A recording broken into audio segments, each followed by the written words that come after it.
네, 반갑습니다. 떠먹여주는 세법의 떠세 박세준 세무사입니다. 오늘 야너도 세법 법인세 편 12번째 시간으로 오늘은 이제 접대비에 대해서 공부하도록 하겠습니다.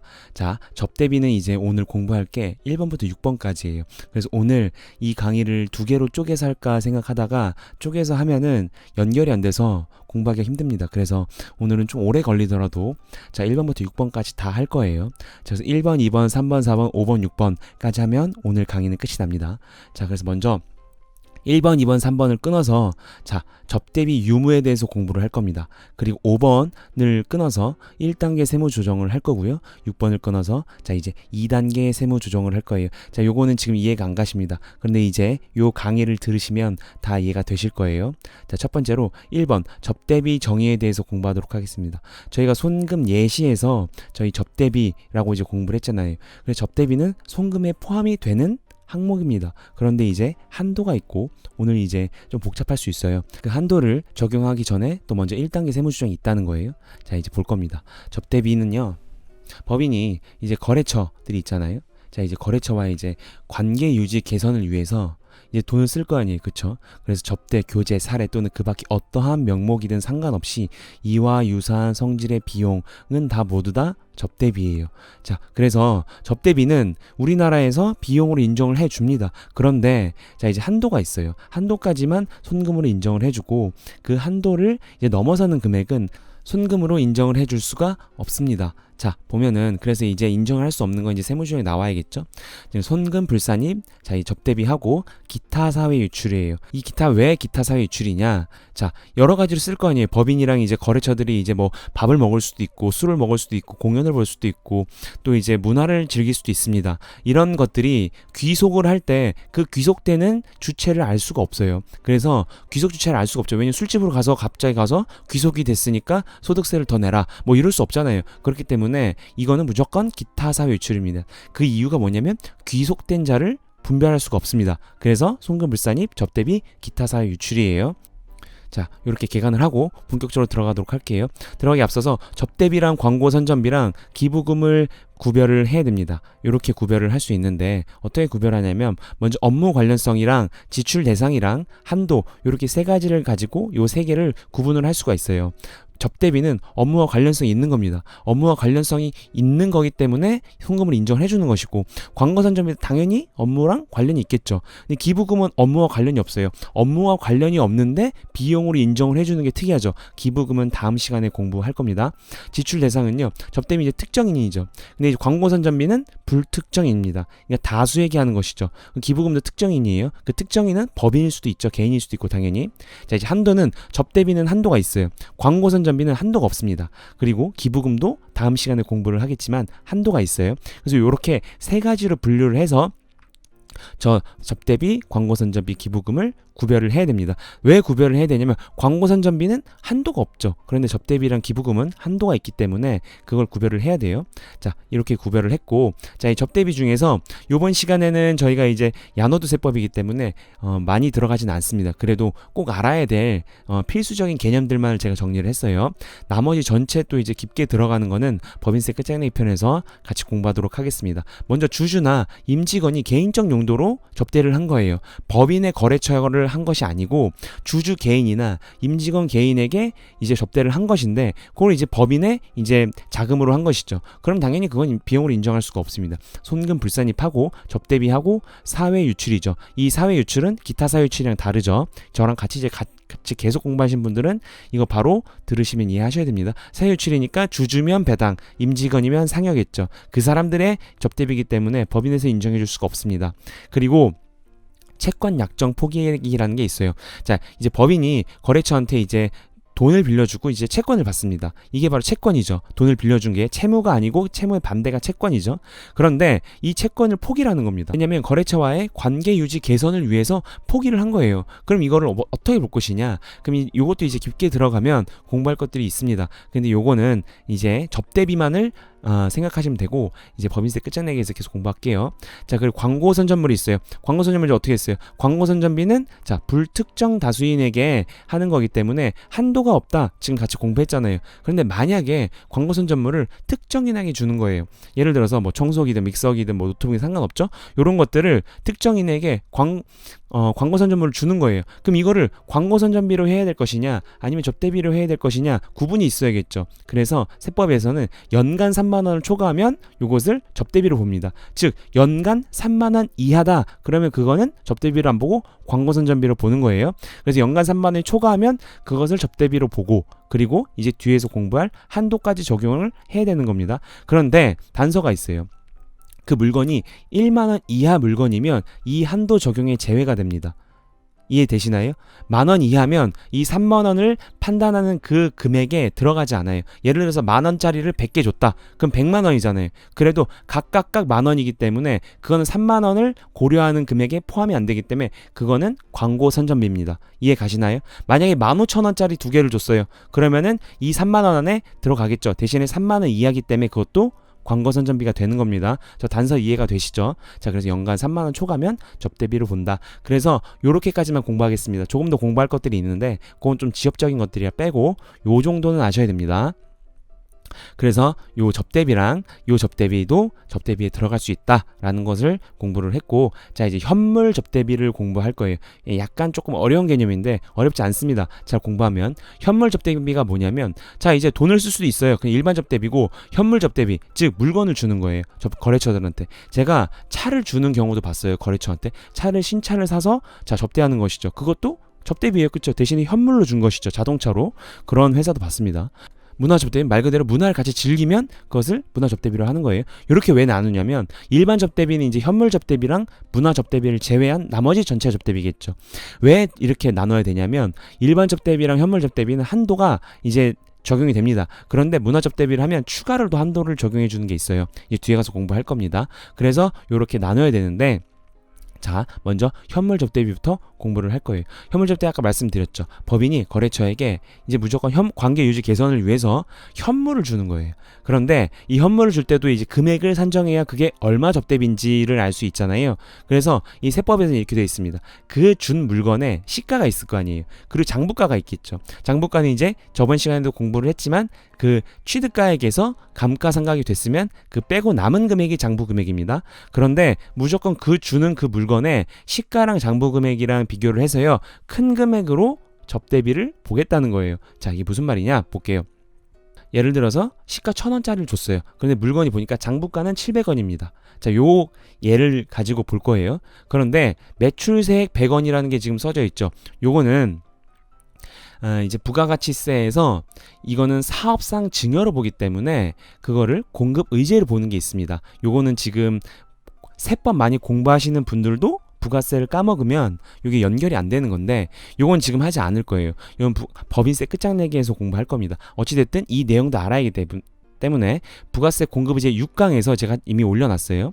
공급의제라고 해가지고 4번에 사업상 증여 요거 있죠. 요겁니다. 그래서 이 접대를 하기 위해서 현물로 줬다. 그럼 이거는 법인세에서는 접대비지만 부가가치세에서는 사업상 증여로 봐요. 그래서 매출세액이 발생합니다.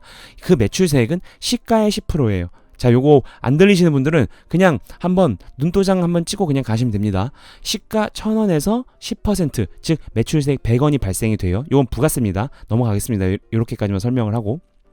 그래서 지금 시가랑 장부가 중에 큰 금액이 시가 1,000원이죠. 이렇게까지 분석이 됐어요. 자, 이제 세무조항 보겠습니다. 나오는지. 회계랑 세법 볼게요. 회계는 자, 이제 장부가잖아요. 그렇기 때문에 제품 700원짜리가 없어진 거예요. 그리고 그게 접대비로 보는 것이죠. 그래서 회계 처리를 제품 700원짜리 없애고, 그래서 대변에 써야죠. 그리고 접대비 700원을 계상을 했습니다. 그리고 접대비 100원, 예수금 100원, 요거는 이 위에 있는 매출세액 100원이에요. 이것 때문에 매출세액이 발생했죠. 그래서 매출세액도 발생한 이유가 접대를 했기 때문에 발생을 해서 그것도 접대비로 봅니다. 이거는 부가가치세 때 나오는 거기 때문에 요거 이해 안 가시면 넘어가시면 됩니다. 그래서 회계에서 보면 자, 700원은 장부가액 700원이고 그리고 이 100원은 매출세액 100원이죠.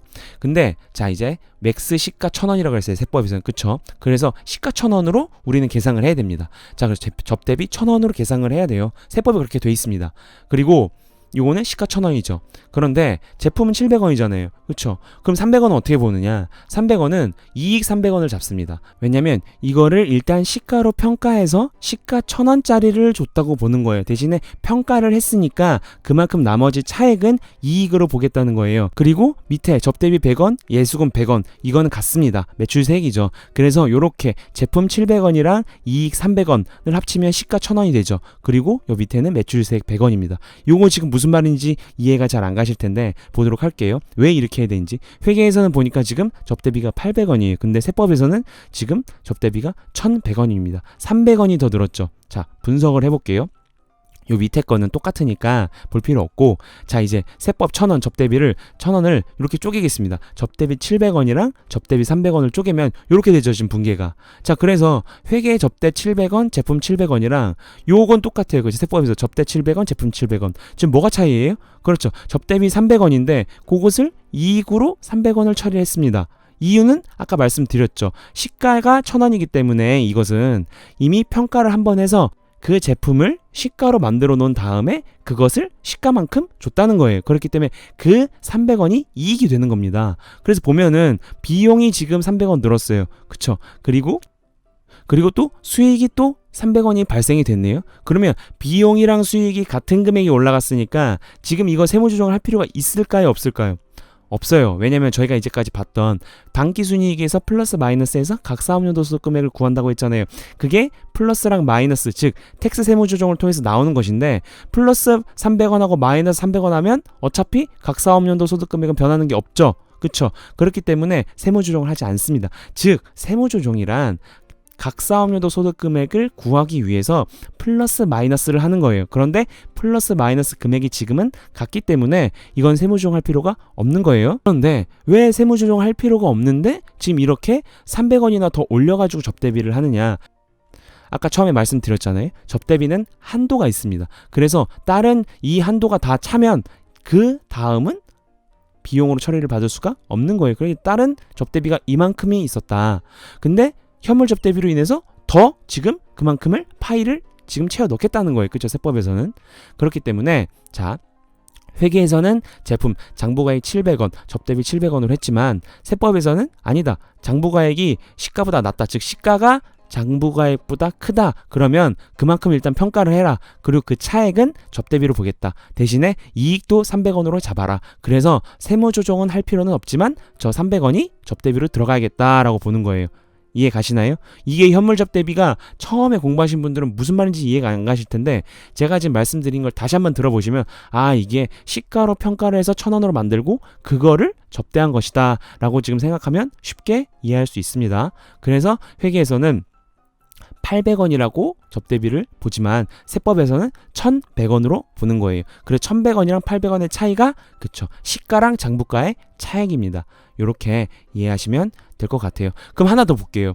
예를 들어서 회계에서 접대비로 처리를 안 했어요.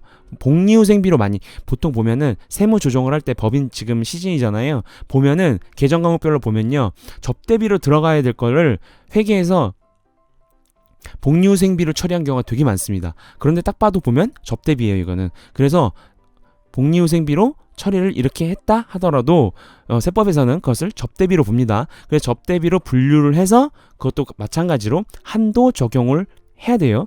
근데 여기서도 볼게요. 또 각 사업연도 소득 금액에 미치는 게 있을까 보는 겁니다. 회계에서는 복리후생비로 처리했어요. 근데 세법에서는 접대비예요. 그럼 세무조정을 할 필요가 있을까요, 없을까요?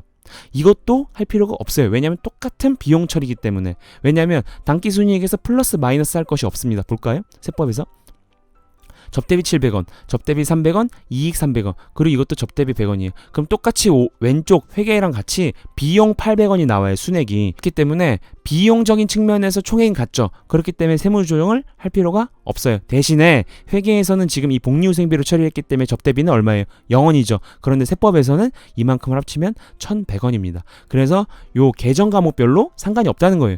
다 봤을 때 그게 접대비에 해당이 된다. 처음에 봤죠. 그래서 접대, 교재, 사례 그 밖에 어떠한 명목이든 그것이 무슨 복리후생비로 처리가 됐던 아니면 잡비로 처리가 됐던 상관이 없다. 접대 항목이면 무조건 접대비로 보겠다는 거예요. 그래서 요렇게 접대비를 분류, 유무를 지금 따져야 되는 겁니다. 자, 그래서 현물 접대비까지 봤고 3번 문화 접대비 볼게요. 문화 접대비는 항상 접대비가 대부분 보면 술 먹고 노래하고 막 그런 거잖아요, 접대가. 그래서 골프 치고 막 그런 거 말고 문화를 하라는 거예요. 문화. 접대비를 하더라도 좀 문화를 좀 개선해 보자. 그래서 문화 접대비가 있으면 추가 한도를 해주겠다는 거예요. 그래서 문화 접대가 뭐냐면 이렇게 돼 있습니다. 문화예술 공연, 체육활동, 박물관, 박람회 뭐 이런 거 있잖아요. 음반, 비디오, 미술품을 구입해서 또 줘요. 그런 것도 다 문화 접대비에 포함이 됩니다. 그래서 이런 것들은 하면 뒤에서 보시면 아시겠지만 한도를 더 적용을 해줍니다. 그래서 문화 접대비는 이런 것들이 다 더 있는데 제가 이렇게 요약을 해놓은 거예요. 그래서 딱 보면 문화 접대비인 거 아시겠죠? 자, 그래서 문화 접대비에서 공부를 했고, 자 이제 4번이 접대비 귀속시기입니다. 귀속시기가 뭐예요?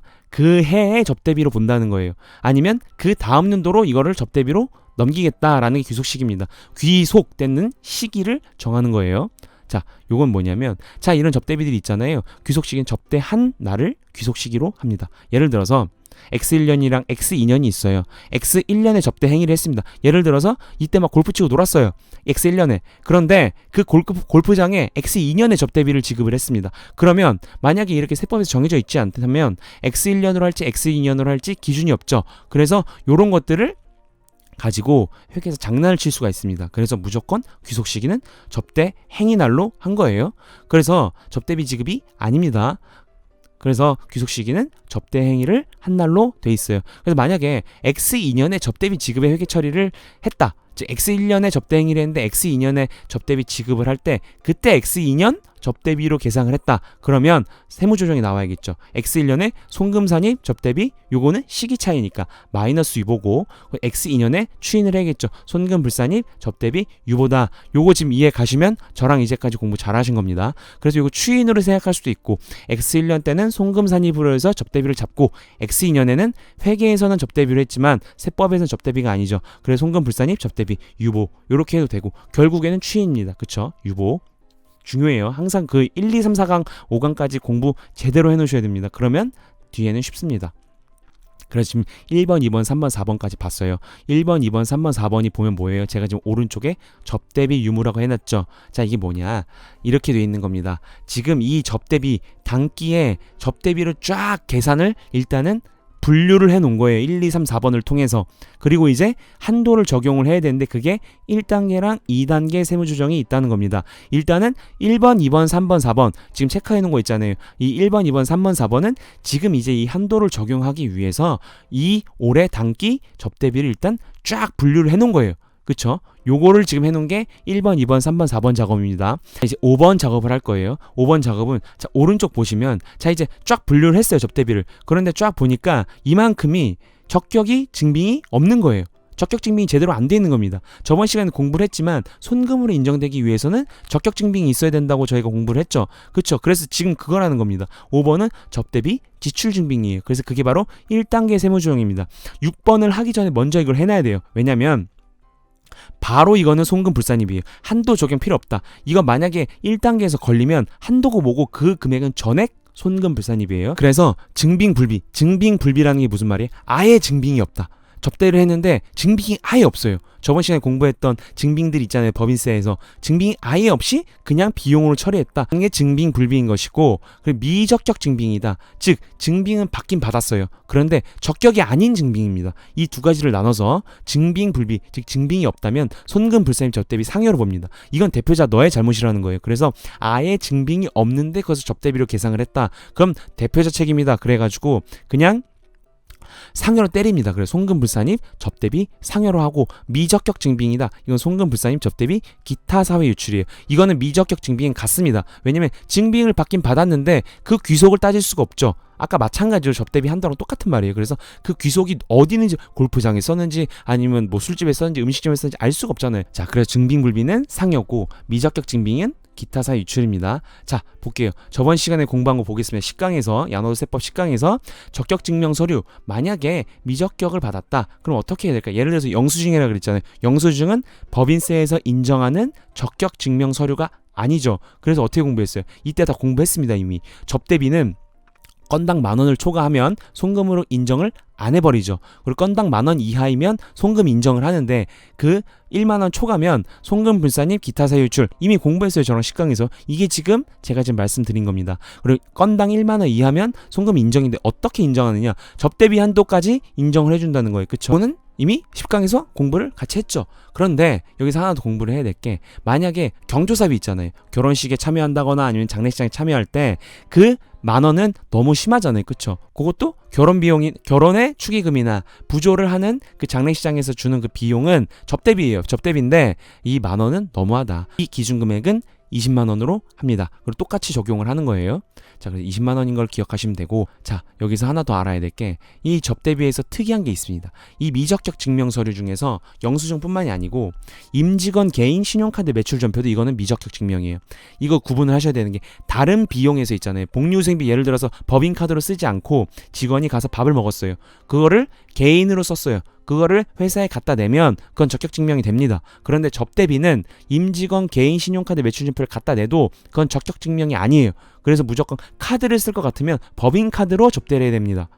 이해 가시죠? 요거 되게 특이한 거예요. 왜냐면 더 접대비를 더 지금 인정을 안 해주겠다는 거예요. 그래서 임직원 개인 신용카드 매출전표도 이거는 적격 증명 서류가 아니다. 그래서 이걸 가져와도 아까 말씀드렸던 그 기준 금액의 판단을 받아야 된다라는 겁니다. 자, 그래서 임직원 개인 신용카드 매출전표까지 기억하시면 되고, 자, 그래서 5번 접대비 지출증빙, 즉 1단계 세무조정을 했습니다. 요건 한도까지도 보지도 않겠다는 겁니다. 그래서 지금 1단계 세무조정이 끝이 났고, 자, 이제 오른쪽 보면, 자, 이제 한도를 계산을 해야겠죠. 이만큼을 봤더니 한도가 여기까지예요. 그러면 자, 6번 이제 한도를 이제 계산을 하는 겁니다. 이게 2단계 세무조정이죠. 그래서 5번 1단계 세무조정을 먼저 하고 난 다음에 하는 거예요, 이거는. 그래서 6번 접대비 한도 계산. 그래서 한도까지는 송금으로 인정을 하는데, 자, 이제 한도를 벗어난 금액은 요만큼은 이제 인정을 못하겠다는 것이죠. 자, 그래서 이제 접대비 한도를 공부를 해야 됩니다. 먼저 문화 접대비가 없다는 가정하에 한도를 공부하도록 할게요. 이게 일반 접대비입니다. 자, 1번이랑 2번을 더해야 됩니다. 먼저 1번, 요번 2020년에 개정된 거기 때문에 요거는 잘 보셔야 돼요. 자, 기본 금액이 있어요. 1,200만 원을 해줍니다. 그런데 만약에 중소기업 같은 경우에는 원래는 2,400만 원이었는데 올해 3,600만 원으로 바뀌었어요. 이제 기업들이 좀 힘들다는 거죠. 그래서 이 한도를 높여줬습니다. 중소기업 같은 경우에 3,600만 원인데 이거는 1년이에요. 그래서 만약에 첫 해인데 예를 들어서 8월에 했다. 그럼 8, 9, 10, 11, 12, 즉 5개월이죠. 그래서 12분의 5만 해야 돼요. 그래서 이거는 만약에 첫 해면 12분의 사업연도 월수로 나눠서 해야 된다. 즉 1,200만 원이랑 중소기업 3,600만 원은 1년 금액이다 라는 것을 기억을 하셔야 되고, 두 번째 2번은 자, 이제 추가 금액입니다. 수입 금액 기준으로 더해줘요. 즉 매출에 따라서 매출만큼 발생한 만큼 그 적용률을 이제 곱해서 한도를 더 적용을 해줍니다. 자, 일반 수익 금액 있고 적용률이 있어요. 적용률 공부할 겁니다. 일반 수익 금액에 적용률을 더한 다음에, 그리고 또 특수관계 수입이 있을 수 있어요. 즉 일반 거래가 아니고 법인이 특수관계인 법인이랑 거래를 한 겁니다. 그럼 그거를 믿는데 되게 신뢰성이 낮겠죠. 더 몰아주게 할 수도 있잖아요. 그렇기 때문에 특수관계를 통해서 수익금액이 발생을 했으면 똑같이 적용률을 적용을 해주는데 그럼 10%밖에 안 해줘요. 즉 그래서 이렇게 되는 겁니다. 일반 수익금액 곱하기 적용률을 해주는데 만약에 특수관계인이랑 수익금액이 발생했다 그러면 10%로 해주겠다는 거예요. 그래서 저 적용률은 100억까지는 0.3%. 자, 이거 지금 이것도 개정된 겁니다. 2020년도에. 그리고 100억 초과부터 500억 이하는 0.2%를 해줍니다. 그리고 500억 초과면 자 0.03%를 해줘요. 즉 100억 0.3%랑 500억 0.2% 개정이 돼서 0.1%씩 올려준 거예요. 이것도 개정입니다. 자, 그런데 특수관계 수익 금액은 자 보면 10%를 해주죠. 그러니까 원래 100%를 다 해줘야 되는데 거기다가 또 10%를 하는 거잖아요. 그래서 이 적용률을 이제 100억까지는 0.3%인데 일반 수익 금액이랑 특수관계 수익 금액이 있다면 먼저 0.3%에 지금 적용을 해야 될지 모르겠잖아요. 그래서 일반 수익 금액이랑 특수관계 수익 금액 중에서 일반 수익 금액을 먼저 채웁니다. 100억까지. 그리고 나머지를 특수관계 수익금액에 넣어요. 그래서 특수관계 수익금액이 10%밖에 안 되기 때문에 일반 수익금액을 먼저 넣고 그리고 특수관계 수익금액을 나머지를 넣는 겁니다. 그래서 적용률을 0.3%, 0.2%, 0.03%를 적용을 해서 한도를 구하는 거예요. 그래서 1번이랑 2번을 더한 게 일반 접대비, 즉 현물 접대비랑 인물 접대비를 합친 한도예요. 접대비에. 그리고 문화접대비가 있으면 추가 한도 적용이 있다 그랬잖아요. 그쵸? 그래서 문화접대비는 어떻게 되냐? 지금 이 일반, 지금 저랑 공부했잖아요. 1번이랑 2번 더한 거. 이 금액에 일단 20%를 더해줘요. 더 해주는데 문화접대비가 한도입니다. 그래서 문화접대비만큼 만약 문화접대비가 이 20%보다 초과가 된다. 그러면은 20%까지 해주지만 만약에 그 20%보다 문화접대비가 작다. 그러면 문화접대비까지 해주는 거예요. 그래서 작은 금액입니다. 문화접대비랑 저 일반 적용되는 저 한도 금액의 20% 그 두 개를 비교를 해서 작은 금액을 더 해주는 거예요. 그래서 이 접대비 전체 한도는 어떻게 해야겠어요? 그쵸? 아까 1번이랑 2번 적용률까지 곱한 거에다가 작은 금액 문화접대비랑 저 또 금액의 20% 요게 전체 접대비 한도입니다. 그래서 6번 접대비 한도 계산. 자, 한도를 공부했죠. 그래서 2단계 세무조정입니다. 그래서 한도까지는 자, 송금을 인정을 하고 자, 이제 한도를 초과하는 요 금액은 자, 이제 송금불산입 아까 맨 처음에 제가 공부를 했죠. 송금불산입 접대비 뭐예요? 기타 서유출이라고 저희가 공부를 했죠. 왜냐면 그 귀속의 주체를 알 수가 없기 때문에 요게 그 금액입니다. 그래서 정리하겠습니다. 요거 정리하고 이번 강의 마칠 거예요. 자, 이렇게 보면 첫 번째 접대비 증빙, 여기 적격 증빙이죠. 두 가지로 나눠서 증빙불비랑 미적격 증빙이 있다. 증빙불비면 송금불산입 접대비 상여고, 미적격이다 그러면 송금불산입 접대비 기타 사유출이다. 그리고 여기는 한도를 넘었기 때문에 송금불산입 접대비 그리고 무조건 기타사 유출이다. 그쵸? 그리고 이만큼은 송금으로 인정을 하는 겁니다. 그래서 이 표가 이해가 되신다? 그러면 오늘 저랑 같이 접대기 같이 잘 공부하신 거예요. 그래서 오늘 강의는 여기까지 할 건데요. 강의가 지엽적인 거랑 중요한 거 중에서 이해 못하실 것들은 다 뺐어요. 그래서 그거는 빼고 그건 이제 법인세 끝장내기를 넘기고 최소한 이 정도는 공부하시면 웬만한 접대비는 다 이해하실 수 있을 것입니다. 자, 그래서 오늘은 여기까지 하고요. 다음 시간에 기부금에서 만나도록 하겠습니다. 네, 지금까지 떠먹여준 세법의 덫의 박세준 세무사였습니다. 감사합니다.